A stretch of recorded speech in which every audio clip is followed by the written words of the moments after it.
Of all the animals to earn the title man-eater, the shark terrifies us like no other. Rising from the deep dark, silent. I didn't see it coming at all. Fast. I couldn't stop it.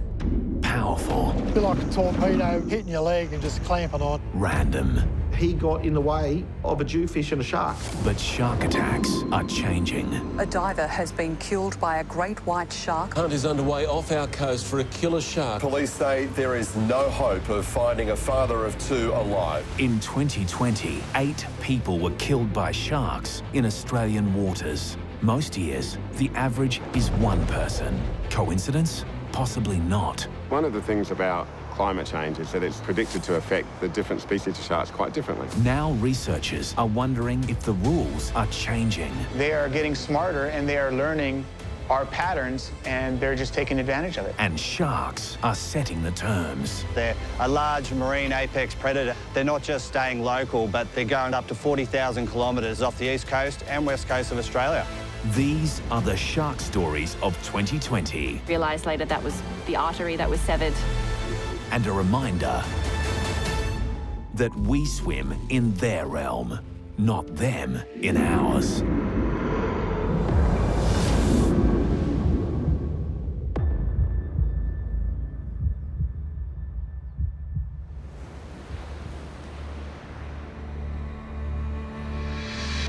A diver has been killed by a great white shark off the coast of Esperance. It's a horrific start to the year for Esperance Emergency Services. The community is devastated by the loss of Gary Johnson. The year was only 5 days old when the first news reports broke of a fatality in Western Australia. The call came just after 1 this afternoon, a man bitten by a great white shark as he scuba dived off Cull Island. Shark attacks always generate headlines, but this one was particularly gruesome because Gary's dive buddy was his wife, Karen. The couple had just started their scuba dive. At around 7 metres deep, the great white attacked. I'm half a person, my other half's not here, and never will be again. We retrieved a dive tank as well as his BCD vest that he wore at the time.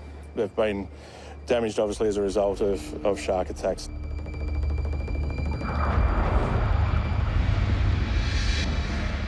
It was calm, it was clear, it was beautiful, but something about it seemed really odd. A prescient comment. Something was odd. Because since January 5, 2020, swimmers, divers, fishermen and scientists have reported similar findings. Sharks are changing, attacks are increasing, and no one understands why. I couldn't swim back to the boat because the wind was too strong, so I was hoping that maybe we could get his body. 12 months on, Gary's friends and family held a memorial dive at the location in his honour. However, one disturbing puzzle remains. Gary was wearing a shark shield, an electric device that deters the predators. He may not have switched it on, or he may have just met a shark who didn't care much for shields. Less than 2 weeks later, on the other side of the country, another attack. It's summer in Australia. There's more people in the water, so more chance of attacks. Fortunately for victim Will Schroeter, the shark that bit him was curious, not hungry. I grew up here, you know, I just love the water. That's where I want to be. I was always aware of sharks being there. And because of my fishing background, I sort of knew where they would be, how they feed. My waters around where I surf, day in, day out, hardly ever hear of a shark attack. And my wife had a dream a couple of days before, you know, I saw you get attacked by a shark and went, oh, don't want to hear it. So I sort of said, oh yeah. I just shrugged it off and kept doing what I was doing, but that was always in the back of my mind. Well, I'd had a dream a couple of nights before about Will being out surfing on a dark, cloudy morning.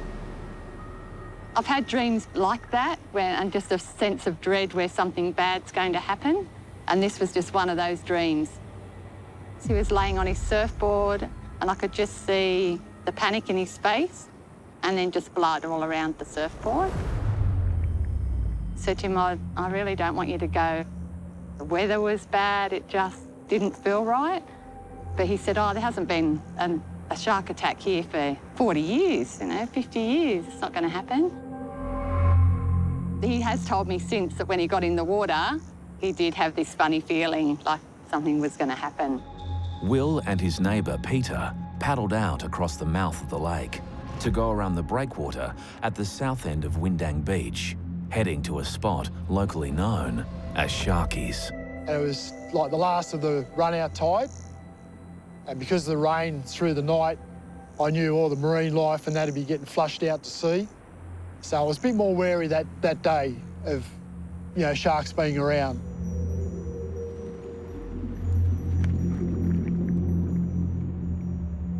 We paddled out sort of through the lake entrance and had a look at Sharkies, which is a break that sort of just sits out a bit in front of the lake entrance, and there wasn't much happening there, so we paddled in towards the shore break on the beach. That's when I got my first wave. Caught my first wave, rode it in. I thought, oh, well, I'm happy. Will sort of stayed pretty close to where the break wall was, and I could see a cleaner break a little bit further up the beach, so I paddled over to that. Will was about 150 metres from the shore and a long way from anyone else. He didn't see it coming. There was no warning. No warning at all. And it was just like a jolt. A bit like a torpedo hitting your leg and just clamping on. Basically, my whole foot went in the shark's mouth, straight in. Went a bit and it shook, just like a jolt. It shook. It just felt like the top part of the shark's jaws, the gums just rubbing. No teeth, didn't feel the teeth, just these blunt gums just trying to saw through my foot. And then it just released. And then I knew, I just instantly just thought, this is and I just turned around and just went, you! You!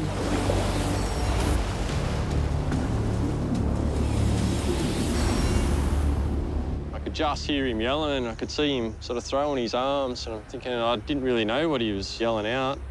So I thought it was quicker for me to paddle, catch a wave and get to the beach and then run up the beach to see what was going on. Will realised that the shark might still be around, and he knew he had to get out of the water.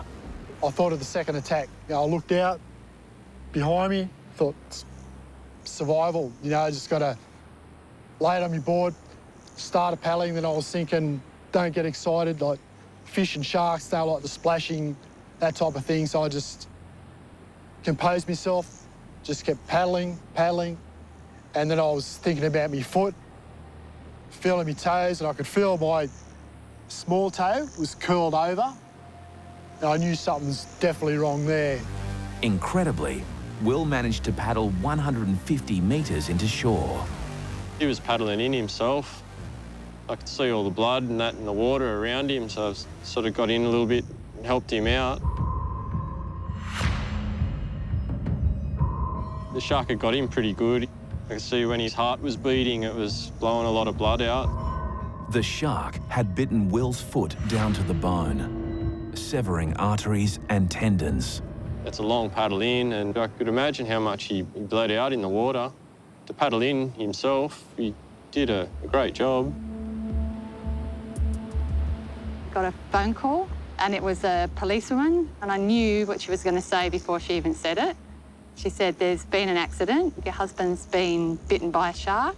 It's pretty bad. My dream just came back to me. But this was actually happening to us. When I came to in the hospital, my wife was there, my kids were there, You know, and even now, I sort of... I just still get emotional from it. The doctor managed to save Will's foot, but it was 4 months before he ventured back into the water, this time on a paddleboard. I was happy that I was standing on my board. But when I fell in, I got up really fast. If I had that dream again of him going surfing, I would definitely crash tackle him and stop him from going out the door.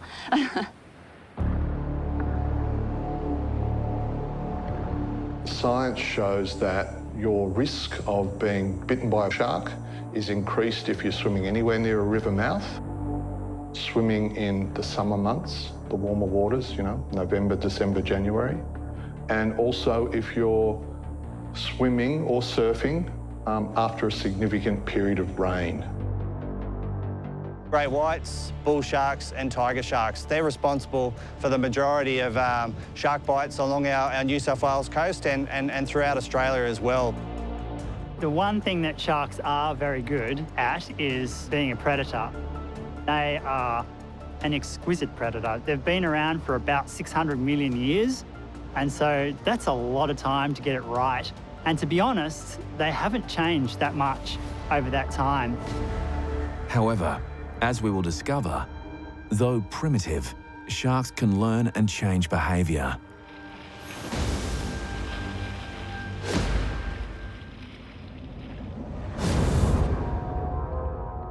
In April 2020, Queensland Parks and Wildlife Officer Zach Robber was swimming with 3 other rangers after a day's work.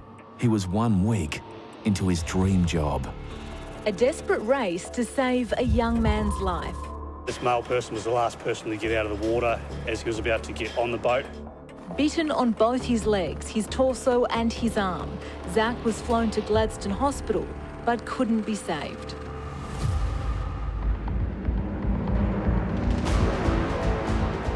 "2020 will forever be known as the year of the shark." By May, 2 people were dead, 3 bitten, and 1 lucky spearfisherman had a chunk taken out of his swim fin. He later identified his attacker as a 1.5-metre bull shark. In June, Rob Pedretti was surfing at a popular break near Kingscliff. Good evening. A hunt is underway off our coast for a killer shark that mauled a 60-year-old surfer. A friend and a stranger fought off the great white and managed to pull the surfer out of the water. There was a big gutter between the beach and where the surf was. There was a gutter, and in that gutter there's fish. So whether or not it was, you know, getting fish, I don't know. But it was definitely hanging around that spot.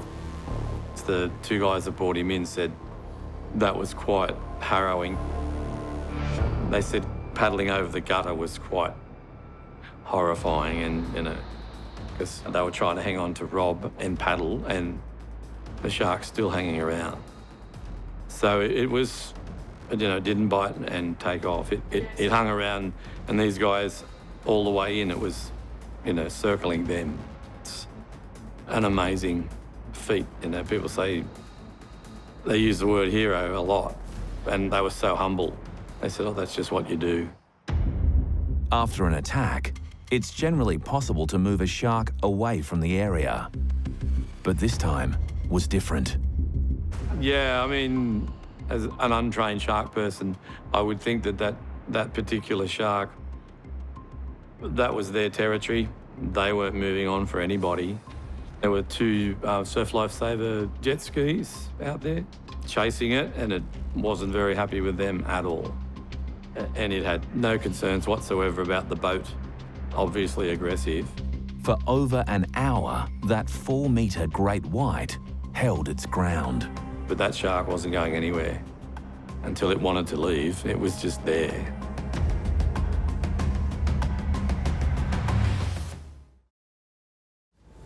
Barely a month later, another headline.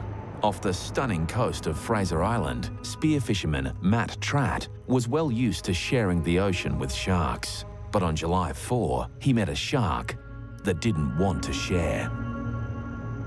My brother had actually had some prior encounters with sharks. He knew the risks and he was quite aware of them. The risk is part of the reward. It was only 2 years earlier, he caught his biggest fish off the same rocks. Keen spear fisherman Matt Tratt told his brother Rob about the 2 close encounters he'd had with sharks in early 2020. The first was with a bull shark off the Gold Coast.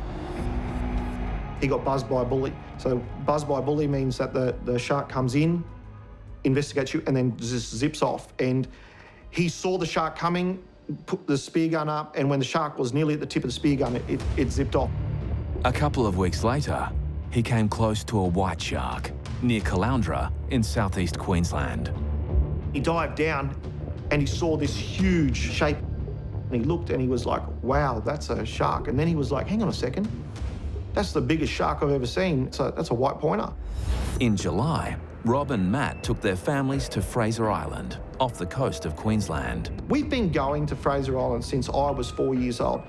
We swam in the water there. We were never concerned of sharks. The reality is that the likelihood of getting attacked by a shark is extremely rare. So rare, in fact, that no one had ever been fatally attacked by a shark on Fraser Island until Matt.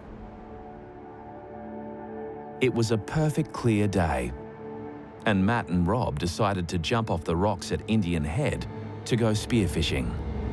That's where he's caught his biggest fish, which was like a 28, 29 kilo Spanish mackerel. So he was pretty keen to get in the water and fish Indian Head. Rob vividly remembers what happened next as he watched his brother Matt waiting for a large school of jewfish to swim past. He just glided down and he was just there poised, just as still as anything, just poised, waiting. There's a turtle in the water. I can hear the whales going off. We've got huge stingrays. This is just fantastic and beautiful. And then I looked down to the right and I saw these 2 huge jewfish. And I dived down, and as I'm diving down, I hear the of his spear gun go off. Rob surfaced, and that's when it happened. I poke my head out of the water and I just hear my brother just go, "Shark attack." And he goes, "Rob, I've been bit. I've been bit by a shark." And I'm like, "How bad?" And he goes, "It doesn't look good." And I look over and I just see this big pillow of blood. I'm just swimming for the rocks now, and he's like ahead of me a little bit.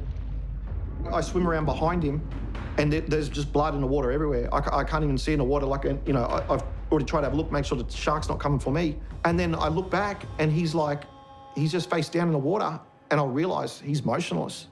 He's like drowned, like he's full of water or something. And I just dive over there and I just turn him over and I'm like, "Breathe, Matt, breathe." And like, he just looked at me, he rolled his eyes and he looked at me, and I just know that he just said to me, "Tell my wife and kids I love them." And his eyes just rolled back in the back of his head. I felt the life go out of my brother in my hands.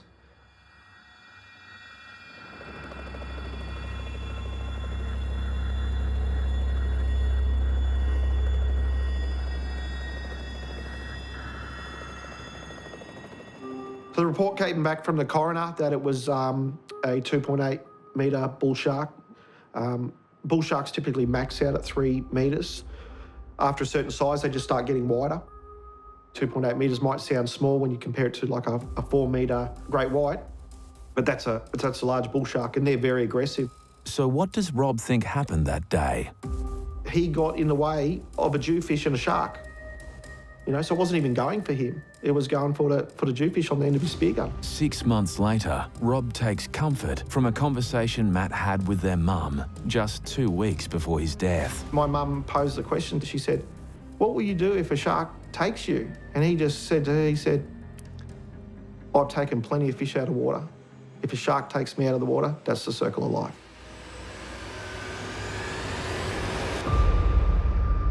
Matt Tratt was only 36 when he died, but the next shark fatality was even younger. Manny Hart DeVille was surfing an unpatrolled beach north of Coffs Harbour with his mates. It happened so quickly, with such force. The boy's left thigh badly lacerated by a shark bite. Information we have, it's quite probably a 2.5 metre white pointer. Friends of the 15-year-old worked frantically to stop the bleeding.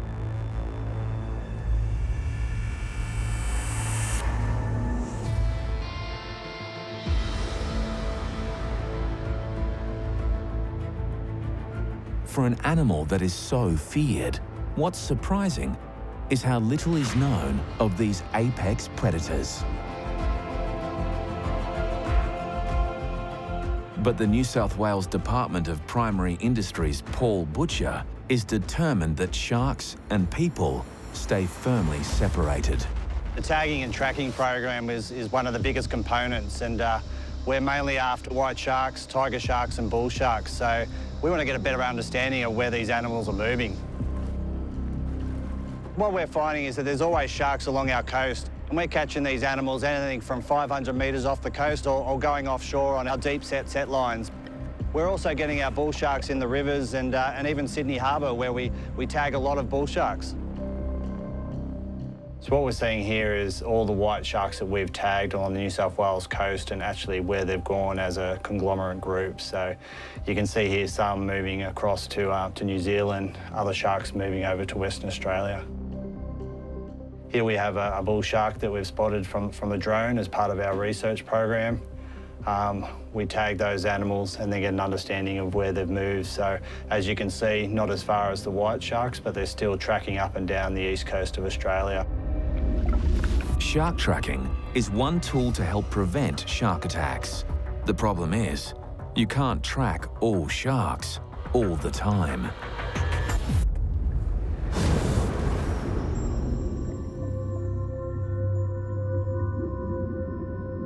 Annika Craney has an unusual relationship with sharks. I first fell in love with sharks when I started scuba diving when I was a teenager, and just fell in love with the feeling of being in the company of these creatures that get such a bad rep, and then you get to see how graceful and beautiful they are, and it's just an indescribably wonderful feeling. Annika spent most of 2020 crewing a dive boat in the Coral Sea. And an island layover with some R&R in mind was a welcome break. Some of the crew went in for a swim, they went in for a snorkel, and we really thought it was a super safe place. Nothing like the really remote, crazy locations we'd been to prior to that.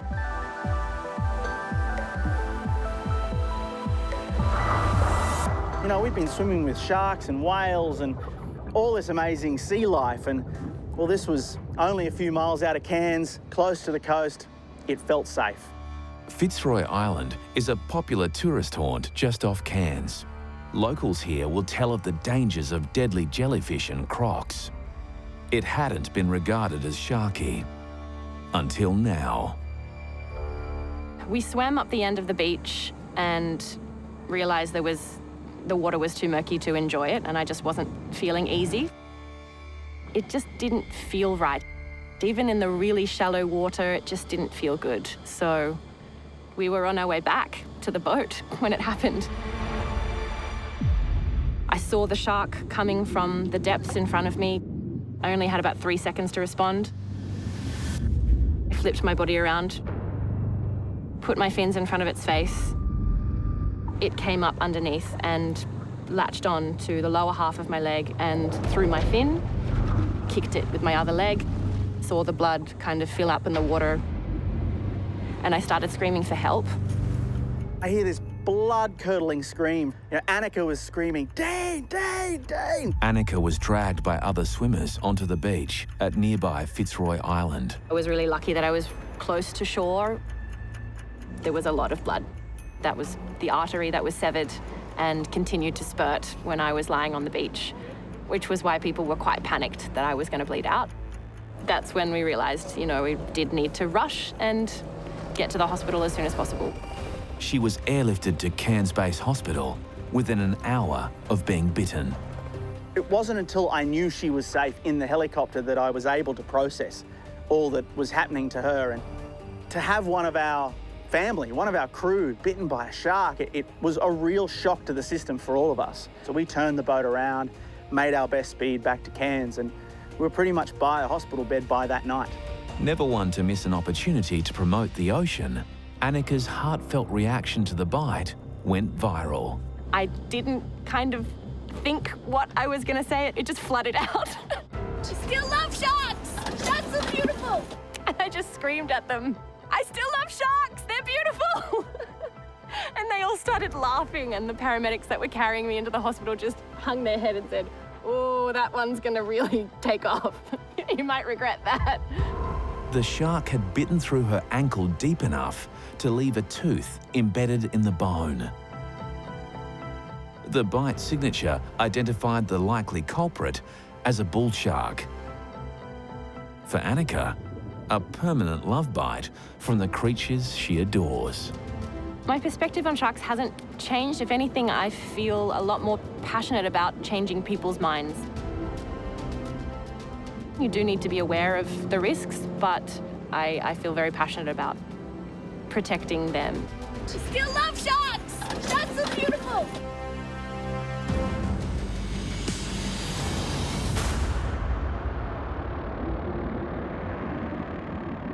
The second half of 2020 had just begun.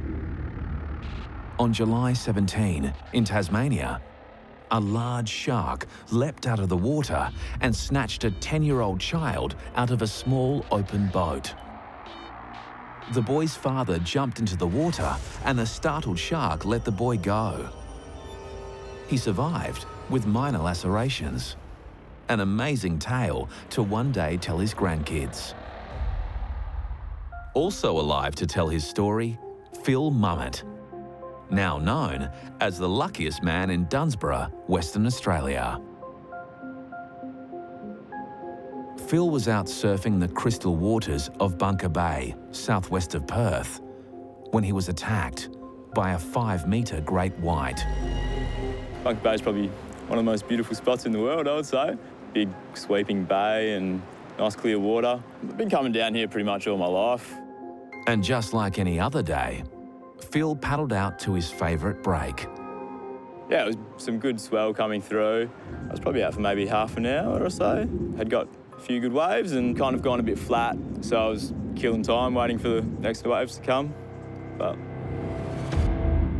didn't happen. I heard someone call out shark, so I turned around and pretty much witnessed the whole thing. I just saw this head essentially in the water. Thought, oh, holy moly, you know, something's happened here. Then we got the glimpse of the big fella. I didn't see it coming at all. First thing that I knew was I was in the water. My board was bitten in half, and there was this massive grey thing sitting right in front of my face. Its face was about here, pointed straight towards me. And so the back half of the board was still sitting next to me. And I just grabbed that back half of the board and just started shoving it into its mouth. In my mind, I wasn't going to lose that fight. So it kind of let go, and that's when it started circling me. And that was when it came around, and that's kind of when I first realised just how big it was. And I could just say the size of it, and the size of the dorsal fin was, you know, 1 metre tall. Yeah, they reckon it was 5 metres. 5-metre great white, which is pretty much as big as they get. I've just never seen a dorsal fin that big in my life, so yeah, it was huge. And realised that yeah, he was going to need some help. While all the other surfers hit the shore, heroically Alex, Jess and Liam paddled over to where the massive shark was circling Phil. Instinct kind of took over, and I think any time in life you see someone who needs help, you just help them, don't you? At that moment, you have a split second to make a choice. I just thought, well, here's a guy that is in need. It just made sense to paddle over there. As the guys headed to Phil, the shark was still trying to attack. I was trying to push it away with my hand, and it was just so solid. It was like pushing a brick wall. and it would circle around, and then it would kind of come in for like a charge. It would charge at me, but just go past. Yeah, by the time I got there, I was just sitting there looking at him. Once Alex had him on the board, he had a chance to see how badly Phil was hurt. Kind of peered over and looked at the side of his leg and saw the extent of it, and you could see it was a pretty severe wound, yeah. I had no idea that I'd been injured. I couldn't feel it at all. I just had so much adrenaline and shock that I guess it was just blocking out all the pain. By the time we got to the beach, I could feel that there was like something wrong. So I kind of looked back to have a look at my leg. And yeah, that's when I saw that the wetsuit was ripped open. So yeah, that's really when I knew that I had actually been injured. The shark had ripped a huge hole in Phil's upper thigh, too high to apply a tourniquet. So a good Samaritan jumped in and hand-clamped the wound for 40 minutes until the ambos arrived. Yeah, the efforts absolutely saved me by putting pressure on the wound, direct pressure, and yeah, helping to stem that bleeding. Yeah, saved my life for sure. So how's the leg going? Oh, mate. 6 months on, Phil still has the scars to show what happened that day. So there's kind of 4 major gashes. So there's one that kind of goes from my hip down kind of midway of my thigh. Then there's one below that, midway to almost my knee. And then there's 2 smaller ones up on more of the front of my leg. I mean, just incredibly lucky that it didn't hit any major nerves. This is the one where it's 3 centimetres from hitting my femoral artery, which, yeah, basically if it had cut that, I wouldn't have made it back to the beach. And Phil's surfboard is another stark reminder of that fateful day. That's what they were trying to get the measurement off these ones. In this game of what it could have been is incredibly lucky. Phil Mummett was attack number 13 for 2020.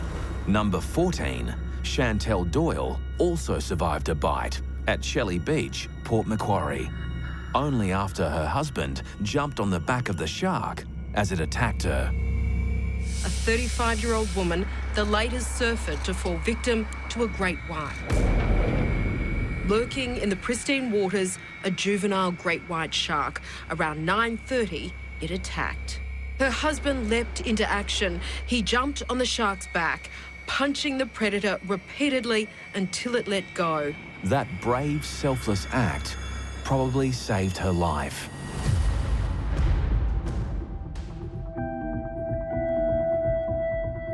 A question that won't be answered for years. Was 2020 an aberration for shark attacks or the beginning of a trend? Some experts fear the world's oceans are changing rapidly, and sharks with them. Sharks have been around for hundreds of millions of years, so they've already adapted to previous change. We're heating up the world and we're causing massive changes in the marine environment. The anecdotal evidence from abalone divers and commercial fishing, yeah, their numbers have gone through the roof. It's been proven with encounters, it's been proven with attacks. How can you doubt that? There's not more people looking for sharks. There's more sharks. I don't know how to tell you this is a good thing or a bad thing, but actually they're way smarter than people give them credit for. Obviously, a shark hasn't got hands. When it wants to go up and investigate something, it has to get close. And if it wants to feel it, it has to feel that with its mouth. And of course, if that's a human swimming or surfing, that can cause some damage. Between climate change, increased numbers, and their ability to learn, there is a perfect shark storm happening. Add the fact there are more people in the water than ever before, and you begin to understand why attacks like the one on Nick Slater generate horror. Whitewater erupts from the Greenmount surf. In the chilling moment, Nick Slater's life ends. He was floating next to his board. I think he was face down at the time as well and motionless. I just decided to make a move and do what I could, so I basically bolted around the footpath down to the beach. It was only until I got close, a couple of metres away, that they yelled out, "Help, help," and I said, what can I do? And they said he's been bit by a shark. A suspected great white shark savaging the real estate agent's leg. The injury so severe, When help arrived, it was already too late. Nick himself was not really conscious. He was quite pale. We were still doing our best to get him to shore, but it felt like it was already too late. Despite everyone's best efforts, Nick couldn't be saved. We got him to the beach. We tried to apply a tourniquet as best we could. It was already too late. He was gone by that one time. After witnesses brought Nick through the shallows, paramedics and lifeguards did all they could, but their efforts were in vain. I was basically the last one standing on the shore, and I noticed that his board was still floating in the water. So I walked over and flipped it over, and that's when I noticed the bite mark and the tooth still wedged into the fiberglass. Part of the gum attached to the tooth was still intact. Bite mark on his surfboard and this tooth embedded in the fiberglass, evidence of the ferocity of the attack. There was an obvious white pointed tooth in my rind. Authorities are still hunting the 3.5-metre great white thought responsible. When I first saw the body, there was a dark patch not far from him, and it was definitely a school of fish, and there was actually seabirds diving into that school. I believe that there was a school of fish came through the lineup and the shark was following it. Most likely the sharks just veered off and decided to have a bite at someone nearby, and sad fact that someone's life was taken at the same time. Australian surfers tend to be a pretty chill lot. Despite Nick Slater's death, local surfers were straight back in the water. But a little way south, and less than a week later, another surfer, Christian Bungate, stared death in the eye. I'd seen a bunch of sharks. We'd had times when we'd all be sitting there and someone would be like, far out, shark. And we'd pretty much just watch it go underneath us and then go away a bit, you know. We'd all lie down and lift our legs up, but it was just, yeah, it didn't really bother us a lot.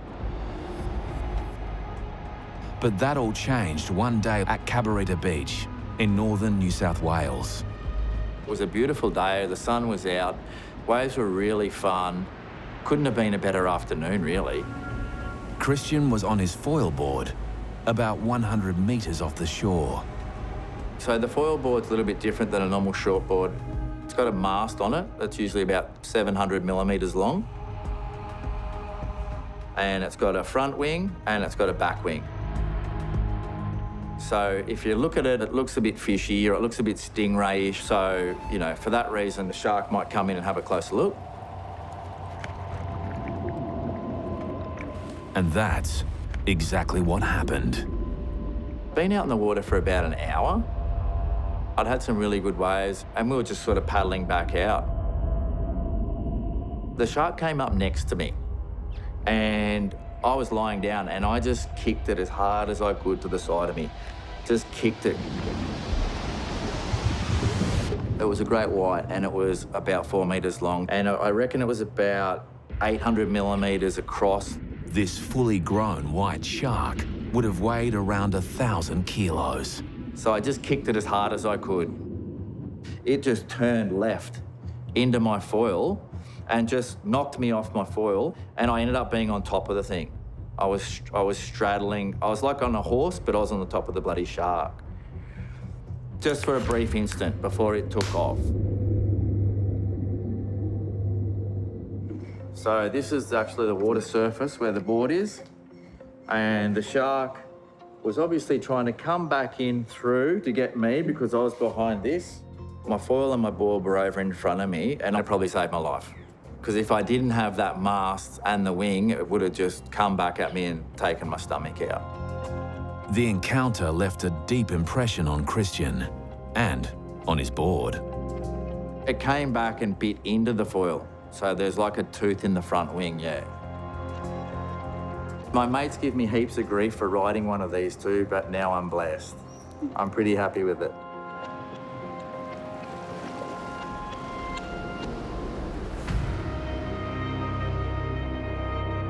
Most people who come up close and personal with a shark will live to tell the tale.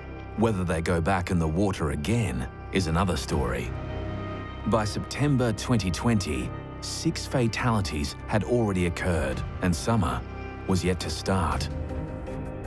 In Perth, surfer Sav Marifiotti was pulled off his board by a shark tugging on his leg rope. Sav survived. 4 days later, Andrew Sharp wasn't so lucky. Police say there is no hope of finding a father of two alive after he was mauled by a great white in waters off Esperance yesterday. The only trace police found of Andrew was a surfboard and 2 shredded pieces of wetsuit.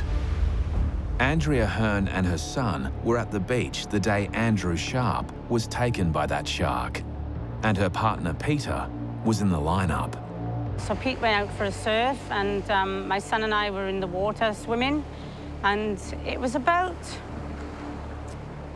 20 minutes after Pete had gone into the water, and I could see 6 or 7 surfers coming in, and one of them was Pete.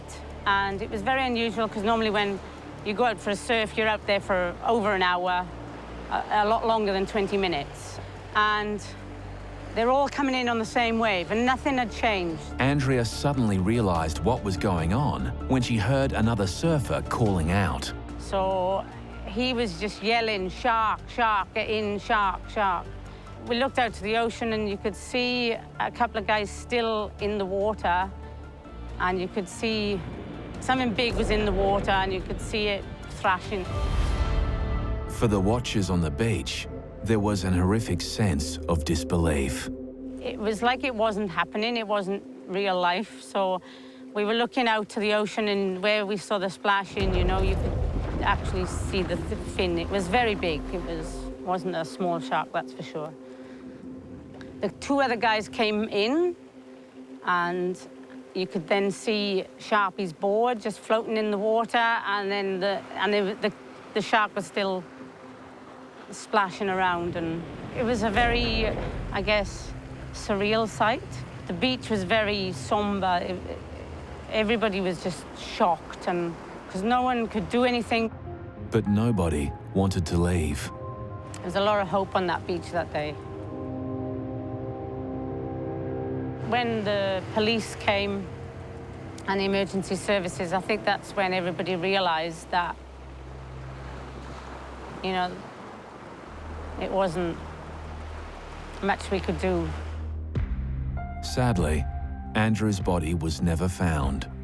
They searched and searched, and they searched for days, but the ocean is a big, powerful thing, so who knows? His death has had a strong effect on the local surfing community. I think lots of guys who used to surf don't surf so much. We're all more aware. We've all got that Shark Smart now on our phones and check that before we go. It seems to be going off more often. I was out a couple of weeks ago and a seal popped up. And normally the guys would probably be, oh, it's just a seal, but they all just came in. So they're just more wary. And Andrea feels like that's probably justified. And then I moved here 14 years ago, and there was hardly any shark attacks that we knew of. Definitely got more and more.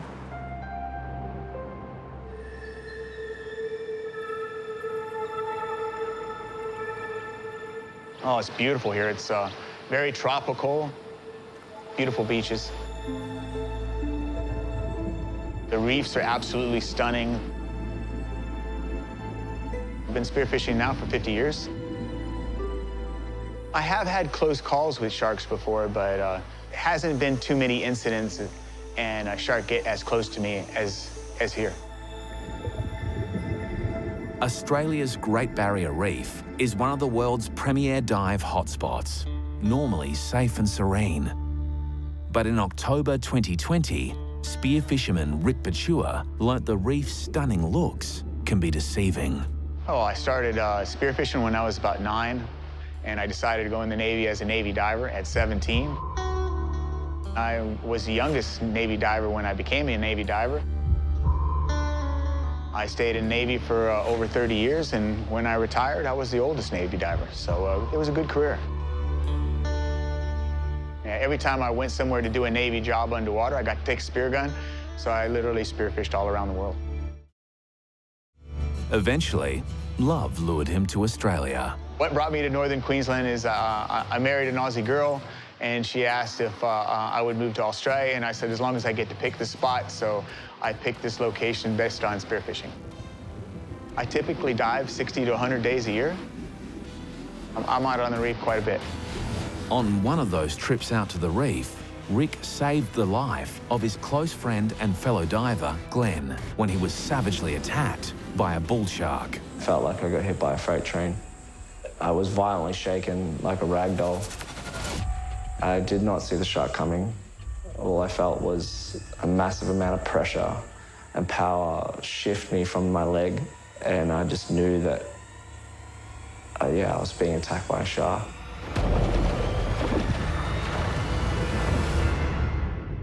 Rick was the man. Rick took control of the whole situation. Started kind of yelling demands at everyone what to do in order to save my life, and everyone just played their role. Glenn lost his leg in the attack, not that it slowed him down. Glenn and Rick bonded over the event, diving together, laughing together. So imagine Glenn's reaction when he heard Rick's news. The man who had saved him was now a victim himself. I was in shock, major shock, for what we'd been through together as well. I just couldn't believe it. Rick and a couple of friends were out spearfishing at Britomart Reef, 120 kilometres north of Townsville in far north Queensland. The water was just crystal clear. You could see 100 meters, easy. It was their last fish for the day because the wind was coming up. I slowly swam down, and the moment I went click, the fish was dead. There was no wiggling, there was no blood. The moment that my gun made that noise click, my friend Peter saw the bull shark racing across the bottom, which I couldn't see because I was on top of the ledge. It's moving very fast. And we just never see bull sharks moving fast. And if you do see a bull shark moving fast, something not good is going to happen. When it came straight over the ledge at me, it looked like it was doing 100 miles an hour. And it was massive, maybe almost a meter across. And it probably weighed 250, 275 kilos. And so I smashed it as hard as I could with my spear gun, and I rolled to the right, and it hit me, and that was quite a shock. It grabbed a hold of my left thigh, and it bit twice in a fraction of a second, and then it spun 180 degrees, and it left the same direction that it came just as fast.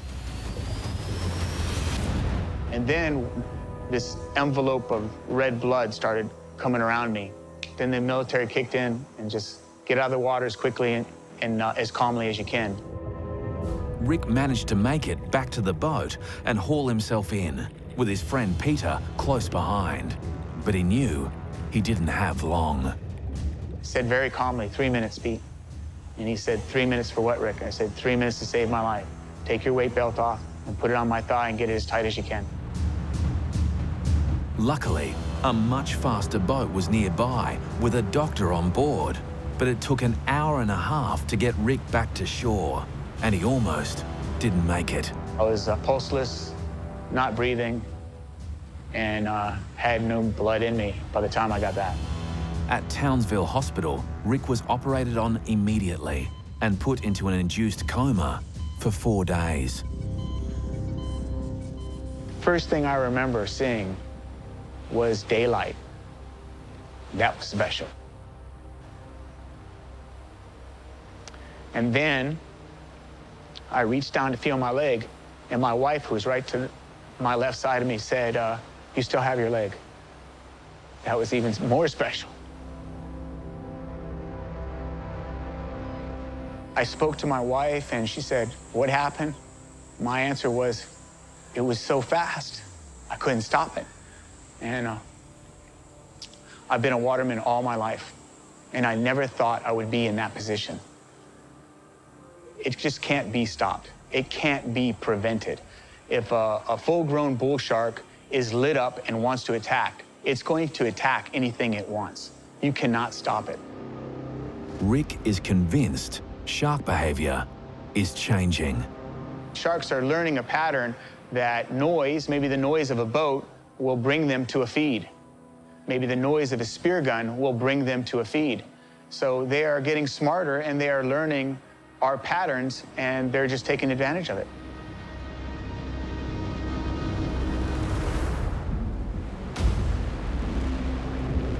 In late November 2020, the year's final fatality. Charles Chernobori was bodyboarding at Broom's famous Cable Beach when he was killed by what's presumed to be a great white. Nationwide, 8 lives have been lost to the predators that rule the ocean, making 2020 the deadliest year in Australian waters in almost a century. A statistic that no one wanted to see. 8 dead, 12 injured. In December, 2 more injuries. The last at the same tourist beach where Charles Chernobori had been killed, off the coast of Broome in Western Australia. All the attacks were noted in the Australian Shark Attack Registry, but there were some attacks that didn't warrant inclusion on a formal list, but serve as a timely reminder that every shark is unpredictable. These 2 keen fishermen managed to capture a close encounter with a great white, just metres off their popular local surf beach south of Sydney. The day before, I heard there was a dead whale with some tiger sharks on it. So the next morning, we're going to go snapper fishing in the area. And I thought it'd be a good idea. We're going to stop in, see this whale carcass and see if there's any sharks. The carcass of a whale had washed up on the rocks and was attracting plenty of onlookers and sharks. It was early morning, we come in and people at the rocks, they were pointing and we seen the whale carcass and then we went in for a look. Oh! Holy shit! That is huge. And everyone's yelling on the rocks, going, behind you! We went over there, there's a big fin and tail splashing around. Holy the biggest white I've ever seen. Oh my Lord. Well, my boat's 5.3 metres and the shark looks, I don't know, maybe give or take 5 metres, I reckon. That is like, that's like a megalodon. I used to dive here when I was young. Grew up here fishing. Just see that in there, it was just crazy. And the scariest part was that it was only metres from surfers and swimmers. There's the beach. Yeah, so this popular beach, this corner where everyone like comes down, surfs, swims, sort of dives, families and that. There's Bulleye Beach. Go for a swim. The closest we seen it'd probably be no more than like 50 metres out max, so right in the waves. It was like the back of the waves where you'd be surfing. That is huge. If that shark grabbed hold of you and wanted to eat you, you'd never have stand a chance. The force, how big its mouth, how big its teeth were, the power, it's gonna be all over. You're done. If that wants you, you're done. Holy shit. The submarine. The shark, yeah, was just circling around us for, a while. We're just sitting there and he's doing laps of the boat. Yeah, it's come right here. The boys were able to get a close-up look as the shark circled their boat. And then it got a little bit too close.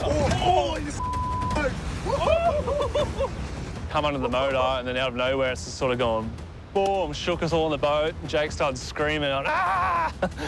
And I went, holy shit. And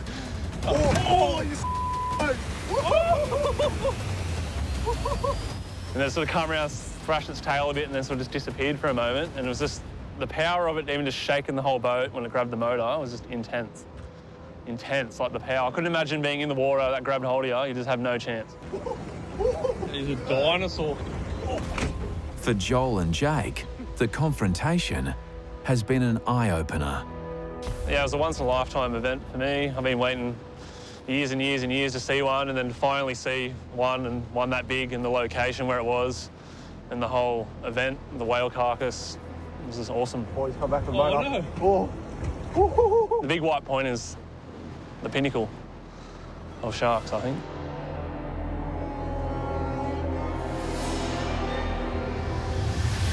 The deaths and attacks of 2020 have left families and friends devastated and experts baffled.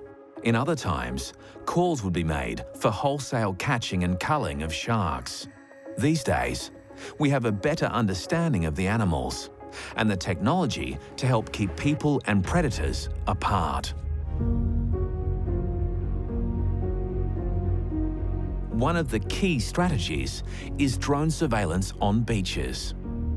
The Australian Unmanned Aerial Vehicle Service runs the largest coastal drone surveillance program in the Southern Hemisphere, operating in 61 locations. Bo is one of their pilots, flying drones on the far north coast of New South Wales. First priority is to switch the siren on the drone, notify all the water users in the area, evacuate them from the water, and also notify the lifeguards as soon as possible, or the surf lifesavers that are on with us, so they can switch on their shark alarms as well and bring everyone in from the water. Balance the traffic, unmanned RPA operating 2 nautical miles. We just continue to do surveillance flights to monitor the shark, which way it's tracking, where it's heading, its behaviour. Drone technology definitely is a lifesaver, and a recent incident demonstrates this. Professional surfer Matt Wilkinson was in the water surfing at his local break, Sharps Beach. Bo was on patrol. I flew up to the northern end of Sharps Beach, just out past the break zone of the waves. Almost immediately, just after I got out past there, a dark shape came out of the deep water, was cruising south down the beach. I noticed that it was tracking towards surfers, so I put the alarm on. I notified the lifeguard as well to close the beach, get everyone out of the water. Bo kept a close watch as the shark tracked south. The concerning part was that once it got near a surfer, it sort of spun back around and started to approach you from behind. It all happened so quickly. Like, I believe from the moment the shark came out of the deep water, it was next to Wilco within 10 seconds. And then another 5 seconds from that, it disappeared. You know, so it swam quite quickly towards surfers, spun around behind Wilco, and then almost touching him, came within like a centimetre of him, I'd say, and then it just darted off. For Bo, watching it unfold in real time was nerve-wracking. It's especially frightening when you see them spin around what could be described as maybe like an attack pattern or something like that. So what I did was I dropped down over Wilco and I had the siren playing to try and get his attention, to get him to come in as soon as possible. Back on the beach, Bo showed Wilco how close the shark had come. As soon as I saw the footage, I was like, knew it was me, and then I saw it like coming towards me, and I was like, whoa, it's like, must swim straight under me. And then when it came around, my heart just like sunk. It was such a, I don't know, like just a weird, sickening feeling to see it like come around the back of me. So it knew which way I was going, knew I had no idea it was there.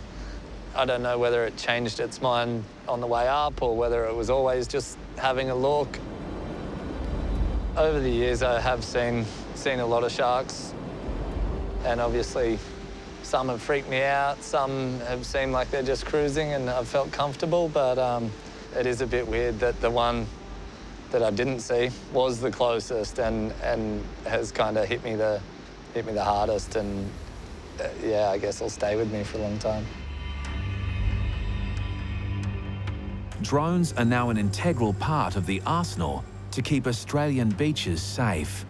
Shark nets also play a part, but are indiscriminate killers. Personal electronic shark deterrents are popular, but have a limited range. Researchers are now catching sharks on smart drumlines, then tagging and releasing the animals. These tags ping satellites that warn swimmers of the nearby danger via a phone app. 2020 was a shark shocker, but Australia's love affair with the ocean isn't likely to end soon. And there's always new tech just around the corner. So this is a new wetsuit material, and it was invented by a Aussie inventor named Hayden Buford. And the material is called Shark Stop. Basically, a shark cannot bite through it. And this very well could be a game changer for not only spearfishing, diving, but surfers, bodyboarders. In wearing something like this, a shark will never be able to do what that shark did to me. You might get a few punctures, you might get some bruising, he might even break a bone, but there's no way he's going to go through this material and have a catastrophic injury like what I had. Are you optimistic about getting back in the water? I'll go. I can't give it up. I've been doing it for 50 years now. If you take that away from me, I might as well be just dead.